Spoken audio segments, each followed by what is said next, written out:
To our Monday, December 21st meeting. So I want to call the meeting to order. And do we do a pledge allegiance? I think that we do. Okay. Uh-oh. So I guess. Okay. Find a flag, Marie. Oh, wow. I just dropped the ball big time. I do not have a flag here. That's fine. That's fine. All right, we'll just do it anyway. I pledge allegiance to the flag of the United States of America, and to the republic for which it stands. One nation, under God, indivisible, with liberty and justice for all. All right, thank you. All right, did everybody have the opportunity to review the November meeting minutes? And thank you, Kathy, for taking those and forwarding them. Do we have a motion to approve? One correction. Got it. I was either there, present or absent. I'm not sure which, but I wasn't recorded as either one. Hi, everybody. Hi, Jane. Jane's on. I was also marked present and I was absent at the last meeting. Okay. Sorry. So We have a flag now, so we're official. Oh, thank you, Roberta. all right, I'll make that change. Oh, thanks, Roberta. I'll make that change. Okay, thank you for those updates on the attendance. That's great. Marie, do you want to review the health officer's report, please? Sure. I'll just give a quick update. So as far as health is concerned, and for the board, I guess the board will have to elect a chair and vice chair beginning for January. This time of year, all the township food licenses expire 12/31, so we're in the process of renewing those. There's probably close to 250 of those. We're right on schedule with that. As you all know, just an update. If you're living under a rock, restaurant indoor seating is closed. Per the governor's order, but we follow up on all complaints that come in. They're really minimal at this point, but I just want to take a minute to thank our amazing businesses for doing all that they can to be in compliance with the governor's orders. It has been a pleasure to serve them. They are constantly reaching out for questions and clarification, and they're really doing their best to keep our community safe during all this, despite the fact that they're struggling themselves. And then I guess as far as OEM is concerned, just an update there. We're still following the interim protocols from November 20th. They're still in effect. Our township building protocol, where that included 50% staffing. All our services are open and in operation, but we have shut the service windows. And we are staggering staff to keep the amount of people in the building lower. That has been extended from December 11th through January 15th, and to cover that 2-week period after the holidays. So we'll reconvene sometime before that to make a decision as far as if that will get extended. Again, OEM's continuing to follow up on all township-wide mitigation complaints. Very, very few have required follow-up or subsequent inspections, so that is good. And then lastly, I guess real quick, Linda, I know this is your last meeting, and I just want to say thank you for everything that you have taught me over since I've been here. I appreciate everything that you have done for the board. The township thanks you for your service, and I hope that you come back and visit us. Oh, well, thank you. It was really my honor and privilege to serve the board over the years, and it was a real growing experience. And I met all of you that have been mentors and have served fearlessly, and I really appreciate everybody support and all the great work we've done. So I have nothing but great things, and it was just really an amazing experience. So thank you, Marie. Yes, thanks, Linda. Yeah. Well, thank you. That's very, very nice. But without you guys, it's a team. So it's been an amazing team. So thank you. All right. So if we're moving on for old business. So I don't think we had any old business to follow up on. Does anybody have anything? Okay, so next would be Simon and Tricia, if they wanted to give an update on their projects, if any. I know there's been some struggles with not having the people at school, so I've read some of those emails, but if you want to speak to that, just let us know. Yeah, so since our last meeting, we tried to contact the people that we mentioned in our November presentation, including our guidance counselors and health teachers. Miss West, my guidance counselor, told me that she would get back to us after a whole department meeting with the counselor so that she could answer our questions on evaluating the efficacy of health classes and if they think improvements are necessary in the curriculum. We haven't received a follow-up email yet. I mean, the meeting might have been delayed because of the snow day, but we also tried to contact one of the health teachers and haven't received a response. And we're thinking about contacting Dr. Jim Kearney, who was the assistant director of teaching on the RTSD student wellness study from 2018. But yeah, there's just been some difficulty in communication and finding a reliable contact for our project, and we're going to try to reach out to more people by the next meeting. Now, are any of the offices open at all at the township? Or I mean the high school? Or is everything kind of closed down and they're just doing stuff remotely? No, they're still hybrid, but I'm not sure what the health teachers are doing. Couple of things. First of all, I think you just need to consistently follow up with the teachers. Try to contact again Dr. Kearney, because I think what happens is everybody's getting so many emails, you might get lost in the shuffle. So just, you know, not every day, but maybe twice a week, try to contact them.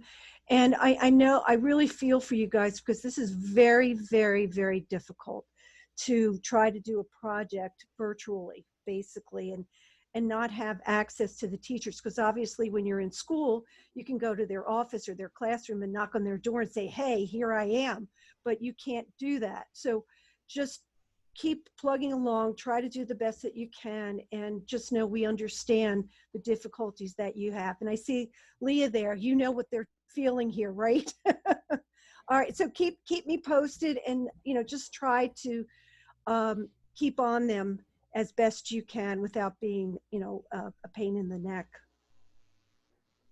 Yeah, it's just going to be a rough year. So, you know, that's just kind of how it's going to fall out. But thank you, Lisa and Jane, for mentoring them and helping them along. It's been great. It's our pleasure. Okay, anything else to add for student interns? All right, so we have a guest today, well, two guests. So we have Dr. Winters and Leah Monty, who was a former student intern. So welcome back, Leah. So I don't know if you thought you'd be back. So we're thrilled to have you. I know you served as a student intern in the past. So you were going to do a presentation. I don't know if Dr. Winters wanted to do a little introduction. I don't want to put you on the spot, but maybe provide a little background and intro. I'd love to introduce Leah. So, you know, the League of Women Voters has been doing internships for several years with the Radnor High School students. And this year, the internship program was sort of put on hold, but I was able, because of my contacts with the school district, to be able to provide some virtual internships done remotely. And Leah and I understand what the challenge is when you can't really see people. And to do an internship, she really showed a lot of persistence and perseverance.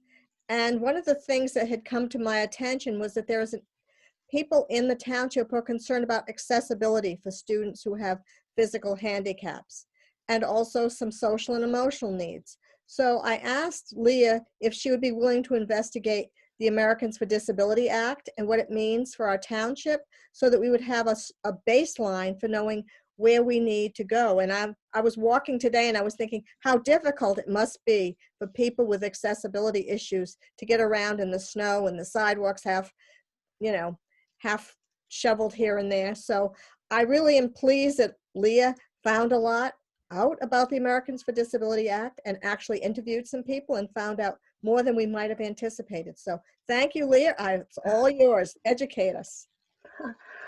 Thank you for having me, everyone. I'm glad to see you all again, even though it's via Zoom. It's nice to see all your faces.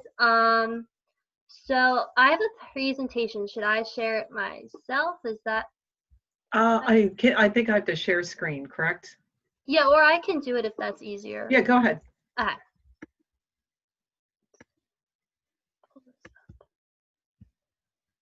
Oh, perfect. Okay. So as Roberta said, I researched the American with Disabilities Act over the summer virtually, and basically tried to figure out how it is being like implemented in Radnor Township. So the American with Disabilities Act is a civil right which was enacted in 1990, and it protects individuals with disabilities from discrimination. So there are many different areas that it has like codes and law for, but the major 5 sections are employment, state and local governments, public accommodations, telecommunications, and then like miscellaneous things like schools and other things. So basically, okay, whoops, sorry. So basically in 2009, I believe it was amended to have like a definition of a sort for a disability, and as you can see, it doesn't list the specific like conditions someone has to have to fall under the Disabilities Act, and it's more so like a self definition. And this is a major part of the Americans with Disabilities movement, in that it's supposed to be like personal and that empowering for those with disabilities. So specifically, I focused on Title III of the Americans with Disabilities Act, which is public accommodation. And basically, this prohibits discrimination in public places and then private places of public accommodation. And some examples of that, as I have listed, are stores, restaurants, doctor's offices, places like that. So basically, Title III sets the minimum standards for public accommodation, and I haven't ever seen the code book, but there's supposedly this code book that has everything that's lined out for buildings that are being built or buildings that are being renovated. And all of this is enforced by the Department of Justice. And the way that this is broken down is that each township has, well, at least in Radnor, there's a township inspector who inspects every construction site for either renovated buildings or for new buildings. And they inspect via this code book, and then the state picks one of these buildings to inspect as a way to check up on the township inspector. So basically, my task with this internship, was to see the challenges on both sides of the ADA, as well as see how it relates to Radnor. So some of the challenges for those with disabilities that are Title III related are being able to enter and exit places easily, being able to park, and then being able to get where you want within a building. So some of the major things related to this are like access to bathrooms, ramps versus stairwells, the width of doors, the height of counters, stuff like that. And then on the other end, to learn more about the challenges for those who have to comply to the ADA, I spoke to Ms. Mary Lou Smith of, she's a senior project manager at Villanova. So basically she like runs a lot of the construction that has been going on recently at the university. And she said the hardest part of the ADA is making old buildings ADA compliant. So it's very easy to plan a new building based on the regulations, but it's hard to like fit things into an old building. And her example was like a ramp. So say like on campus, there's this very small space where you have to put your stairs, and you have to add a ramp, and there's not enough space to do so on like the proper grade. So then the next part of my internship was I visited multiple township locations throughout Radnor and basically have good and bad examples. So the main things I looked at were like parking, doors, steps and stairwells, trying to think, and some other things like that. So I didn't want to bore you with all the details, so I did some of the major ones. So here's an example of parking. And as you can see, like one of the big things is like the visually being able to recognize the parking spaces, which both of these do a great job. The problem is though with the one at Sopizio Gym is that as you can see, there's this curb and bush, which makes it hard for handicapped drivers or really drivers in general to get out of their car. Yep. I also looked at ramps, and as you can see, the post office ramp was still, I guess, being a little renovated. But once the buckets are removed, it would be an excellent ramp. It's very close to the front door. It's a nice grade, and as you can see, it has railings. Whereas at the township, no, this is the administration building, excuse me. The ramp is in the back. So not only is it disorienting when you walk into the building that you can't come through the main entrance, but the ramp is also awkwardly situated and has no railing.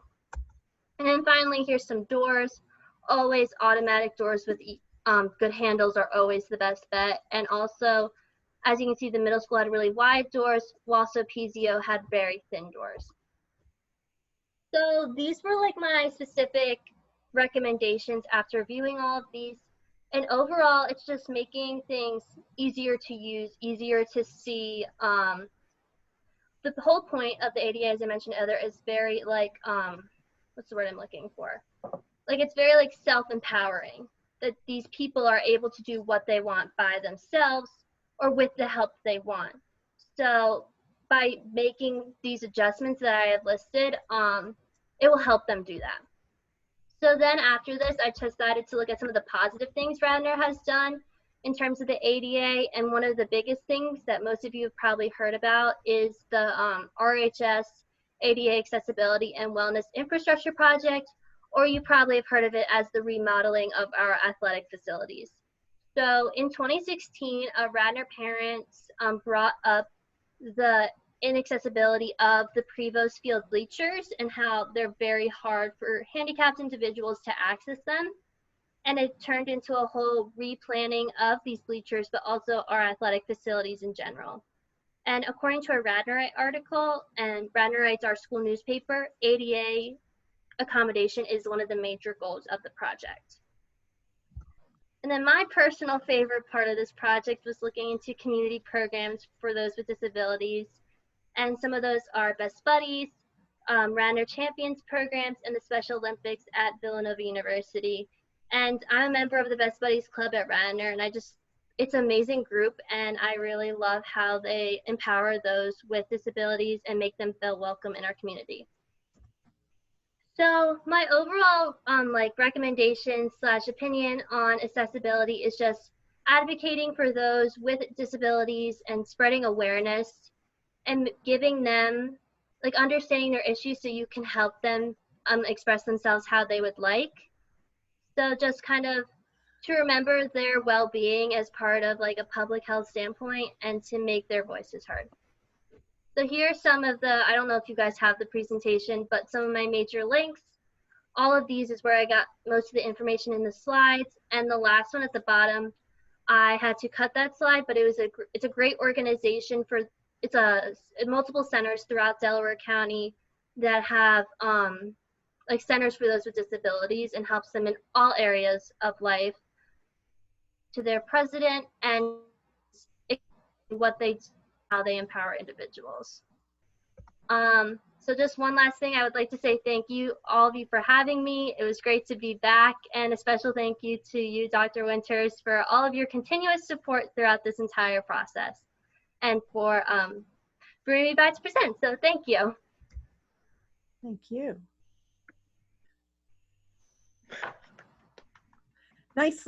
Nicely done. Thank you, Leah. Thanks, Leah. Very interesting. Thank you. Thank you. Very well done. Yeah, it was really well thought out, great descriptions, lots of great pictures. I liked your recommendations, the Best Buddy, just really, really outstanding work. So where are you applying to colleges? You're a senior this year. Kind of all over. A few schools in Pennsylvania, a few a little southern, but not too far south. Still a bunch of places to hear from, though. I'll be sure to let you know once I make a decision. Look forward to it. Yeah, What do I you- have are there, and this is something I probably should know, as far as wheelchair vans and things, is it always one side of the van that opens, or can both sides be open? Because I'm wondering, when you look at those spaces, there's usually, you know, one side which is given room, but if both sides can open, you would assume then that would mean that there should be space on either side.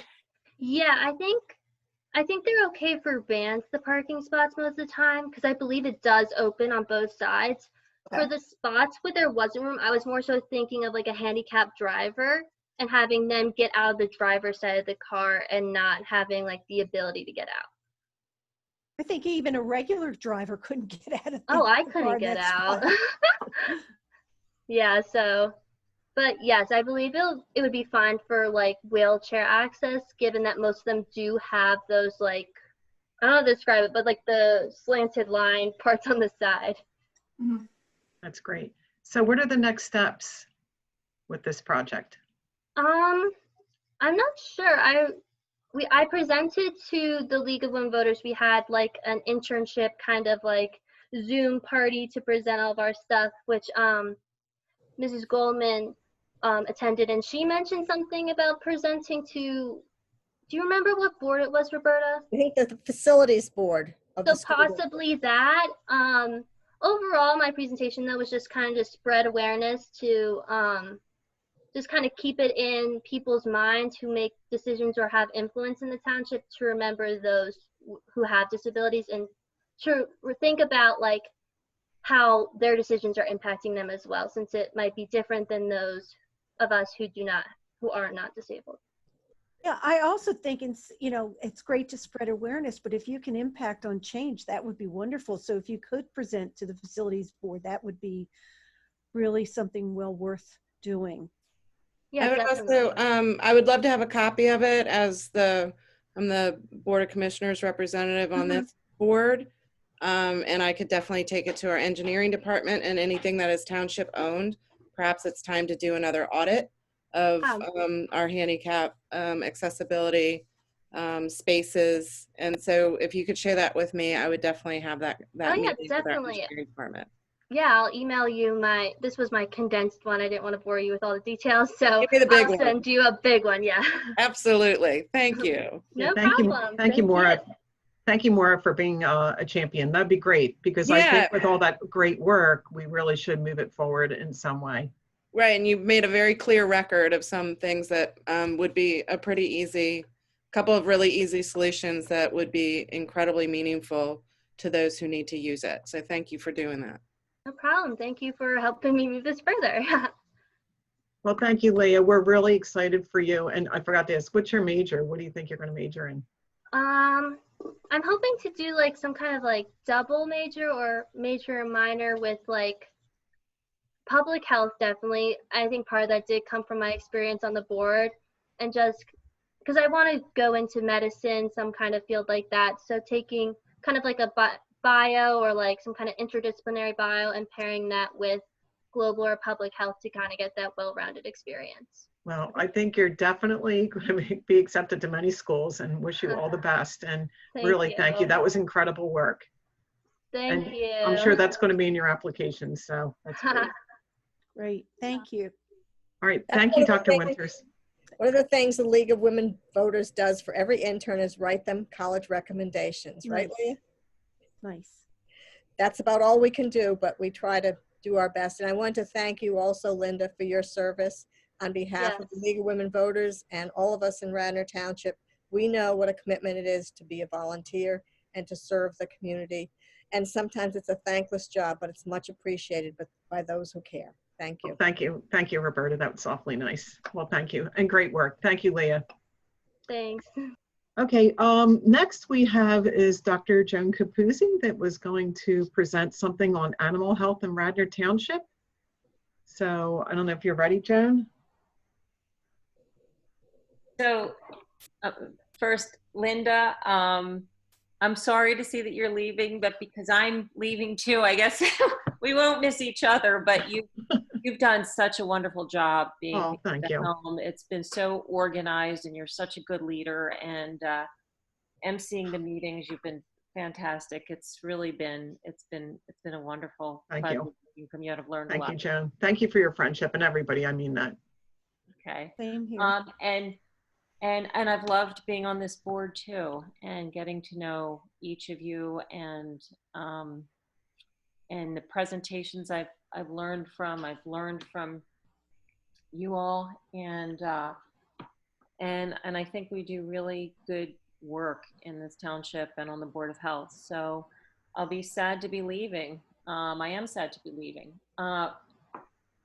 So really what I wanted to discuss with respect to animals, and I guess with 2 terms on the board, 8 years, I realized in thinking about it that I've actually done very little as a vet. Ironically, I've done very little to promote animal welfare.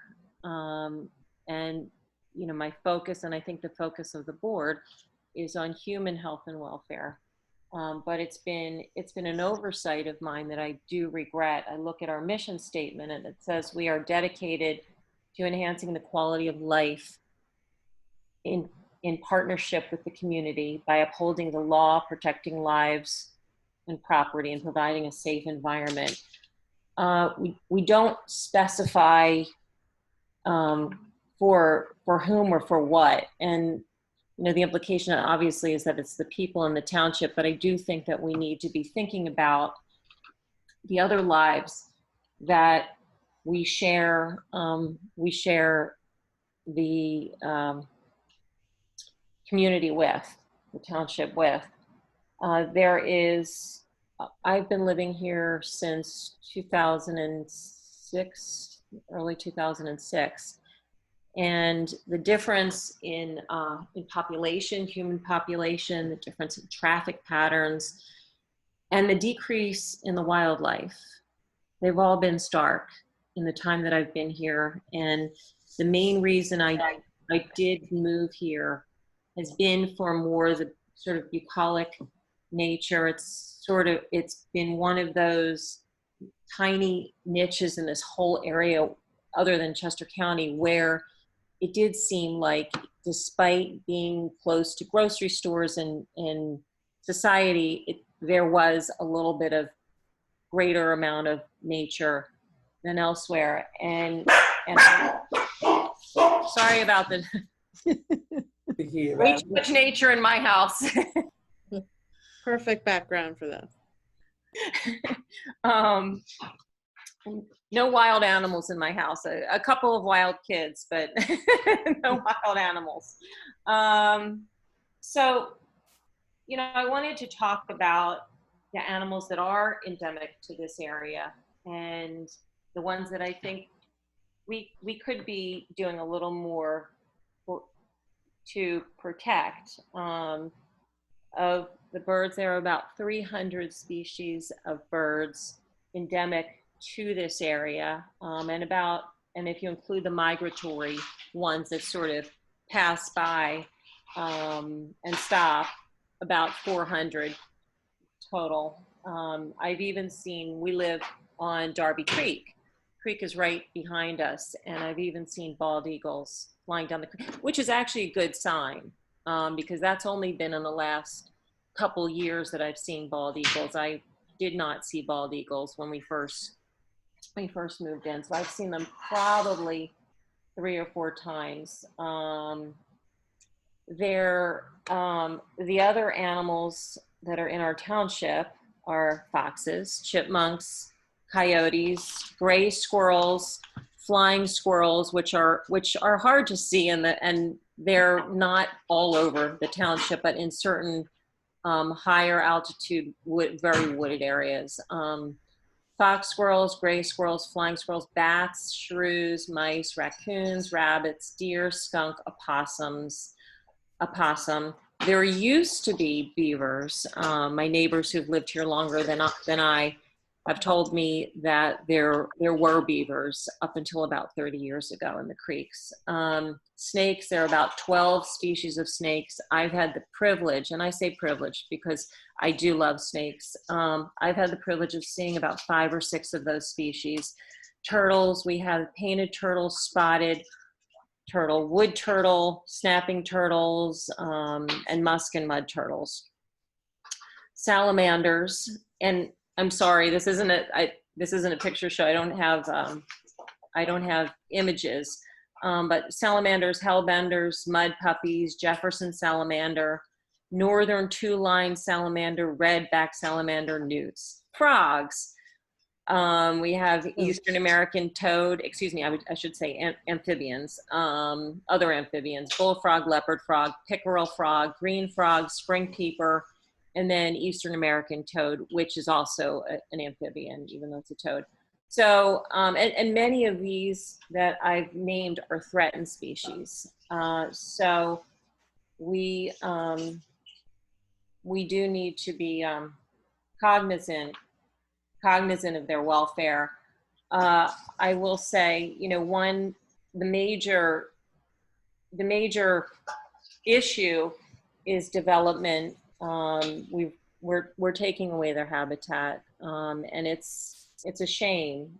In light of that, I think we do have to go the extra mile. I noticed on Darby Paoli Road, and we do have huge tree branches that fall, and probably 2 or 3 times a year we lose our electricity in my neighborhood, and it's because these trees on Darby Paoli, and also on Bryn Mawr Avenue. But rather than cutting down the branches that hung over the lines, they hacked down the entire trees. And each tree, I want to emphasize, each tree is a home for birds, squirrels, raccoons, opossum, chipmunks, bats roost in them, and they also provide food and shelter for a number of these animals. So every time you cut down one tree, it costs animal lives. The deer, there's a very active deer culling program in our township, and the 2 reasons are to decrease traffic collisions and to decrease the negative impacts of deer. Let me talk about traffic collisions. I personally hit a deer. I completely wiped this deer out on Darby Road. I was going way too fast, and it was my fault. It wasn't the deer's fault. The deer did die, and I did sustain car damage. Does that make me want to decrease the deer population? Absolutely not. It makes me want to decrease my speed, be more careful. In the places that I know and that I knew then, there were deer. So it was purely my fault. And I think the answer to decreasing collisions is more signage. Signage all over the place, reminding people, deer, deer, deer, deer, deer. And really decreasing the speed limits, because this is a dangerous place to drive at night. There are foxes that cross the street, there are deer, but the answer is not killing them. The other 2 negative impacts of deer that I believe were being referred to, one is our gardens. The deer do eat the plants, but if you ask me, there's no more beautiful thing to have in your yard than deer. If you see a deer in your yard. So, you know, it can be looked at as a positive thing. The other negative would be ticks. Deer, unfortunately, deer are implicated as the cause of, the Ixodes tick, the cause of Lyme disease. And really what these ticks mostly feed on are the little ground rodents, voles, mice, even robins, but the ground animals. And those are the little animals that bring these ticks to our doorstep. So, you know, deer, just one of many things that causes, facilitates tick-borne diseases. but getting rid of the deer is not going to get rid of Lyme disease. As far as pollutants in the streams, I mean, I've noted all of those amphibians, which are frogs, toads, salamanders, newts. They rely on water to lay eggs. They lay eggs in water. That's what you do define an amphibian. And so our water quality in this township, and we have so much water in the township between ponds and creeks. Our township is one of the most water dense areas of Pennsylvania. And we really, really have to pay attention to the water quality because it directly impacts these species, in addition to many others. When we put down fertilizer, when we allow spraying for mosquitoes or whatnot, and when the township sprays, we are damaging the ecosystem. We're damaging our own health, the air quality for us, and also for these animals. And I think that that's something that we need to think about. Skunk Hollow, there have been increasing incursions into Skunk Hollow. One area, huge area, where there was, many of you know what I'm talking about, an enormous meadow is now full of bulldozers, trucks,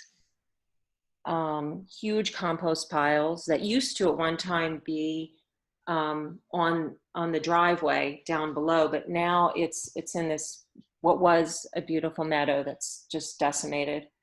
And again, habitat for animals. We talked about the trees, the deer shooting, let's see. And then, sorry about that, dogs again. And the other thing that, you know, an area where I wish that I was able to make more progress, and I know we tried a number of times, was the area of chickens and getting a chicken ordinance approved. I think that would have sort of situated our township's minds a little towards animals, being open-minded about animals, being more back to nature, being more back to the idea of, you know, recycling our food for chicken feed, and just habituating people to being outside and getting their food source outside as well in a healthy way. That didn't work out, but, you know, we think about, some of us have more of an interest in protecting animals, others don't. However, when we protect certain animals, we do things for ourselves. One of them, chickens. Chickens eat ticks. What else eats ticks? Frogs, birds, opossums, squirrels, chipmunks. So when we have a healthy ecosystem, we have fewer of the nuisance insects. Same with mosquitoes. If we had bats, we would have more mosquitoes. Just like if we had more mosquitoes, we would have more bats. I mean, bats are a good thing. We could be doing things to promote bat population. Owls kill mice. Snakes kill mice. We don't like mice. Nobody likes mice. Buzzards and raccoons. They're, you know, basically the janitors of the wild. They keep everything clean. When there's roadkill, they eat it. So this is all this is all a good thing, to let Mother Nature do some of the work and support it. And I was thinking about what we could be doing to promote these ideas. We could have, you know, education programs. We could have wildlife displays, maybe in the township, some sort of diorama type things, signage, of course, signage to make people drive slower, to reduce the speed limit so there's less roadkill. I mean, really a sin when you see foxes, and I have seen foxes dead on the side of the road, which really tells me that people are driving irresponsibly. If you see squirrels in the road, squirrels, they just don't know what they're doing. They're and they get wiped out. But foxes are smart. Foxes rarely get killed. So if foxes get killed, if a fox gets killed when they're not careless animals, it's because people are driving carelessly. And I've seen too much of that. And there aren't enough foxes in this township anymore that when one gets killed, that really is an impact. And if they have kits, then what you're doing is you're killing their babies too. So let's see, conservation activities involving the community could be started. Bat boxes, the township, could promote people putting bat boxes in their yards, and that would really wipe out some of these mosquitoes rather than spraying. Riparian plantings to prevent the erosion along the side of the creeks, which is really, really rampant, and changes the water levels, which increases the algae, which does a whole lot of other things. Protecting open space. We have Boy Scout troops, 2 Boy Scout troops in our township that I can tell you having a kid that went through Boy Scouts and is now an Eagle Scout, they're always looking for projects. So that's great help in doing something like that. I'm sure they'd love to get involved. And the student internship program. So this wonderful student internship program that we have. And Leah, you did a fantastic job. That was a really interesting presentation. And by the way, let me just diverge before I forget what I wanted to say. I love how you went out and took pictures, and it was like, I never thought about the setup of handicapped spaces and how that impacts somebody's ability to get in and out of the car and the signage, and I just never thought about that. But that was great. So yeah, I mean, I'm sure a student intern would love to get involved in something like this. Anyway. Great. Thank you, Joan. Thank you for giving us a summary of the animals in the township and some recommendations and ways we could mitigate some of the things that are occurring not in a positive way. So yeah, I think maybe stemming that into maybe an intern project would be a wonderful idea. Yeah.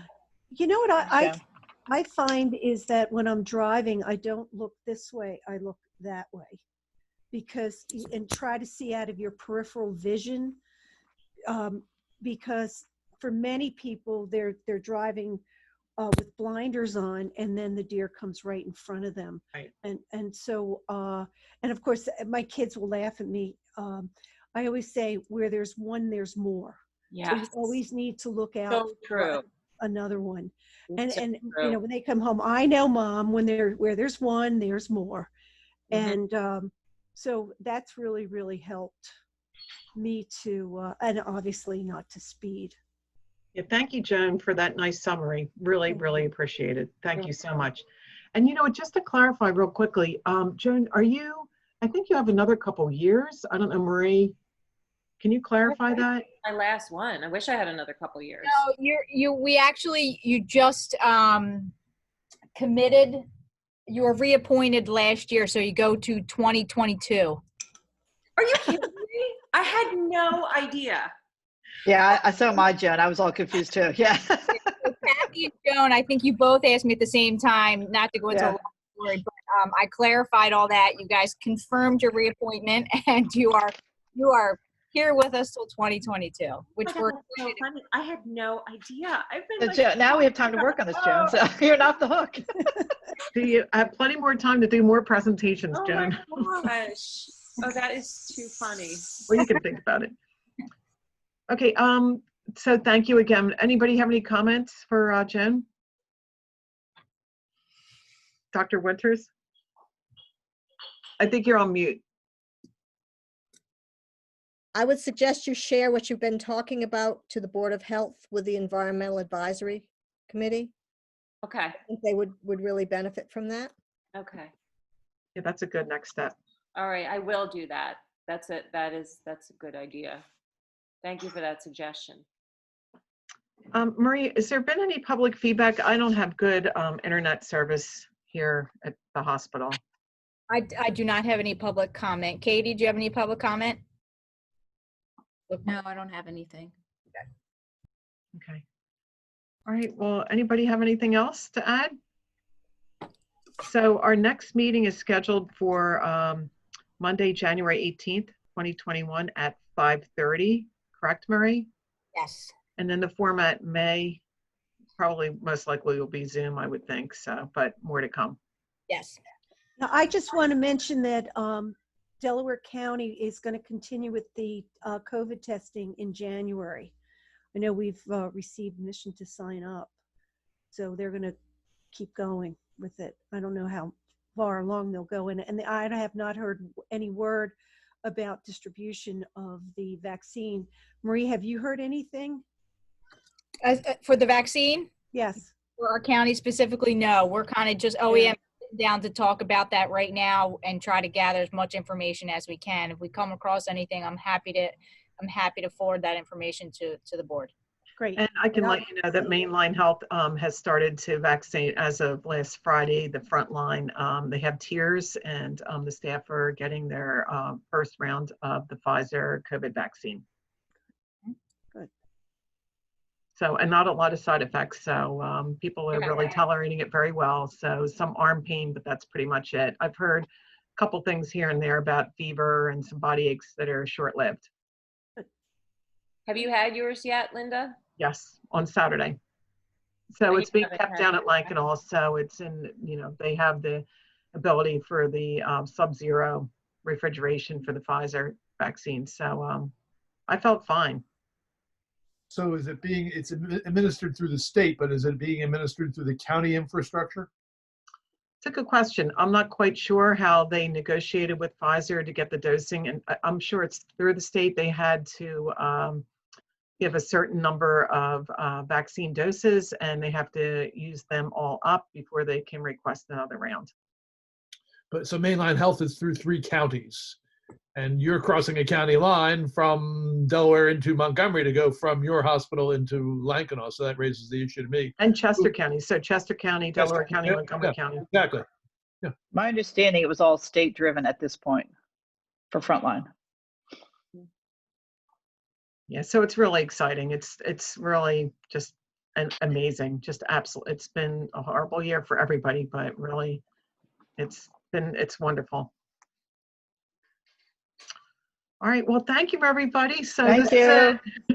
Right, have a wonderful holiday season. Happy New Year. Right. Happy New Year. Merry Christmas, everyone. Happy holidays. Linda, thank you for everything. Right, bye, everybody. Thank you, Linda. Bye-bye. I'll see you soon in some other way, I'm sure. Yeah. All right, great. Bye.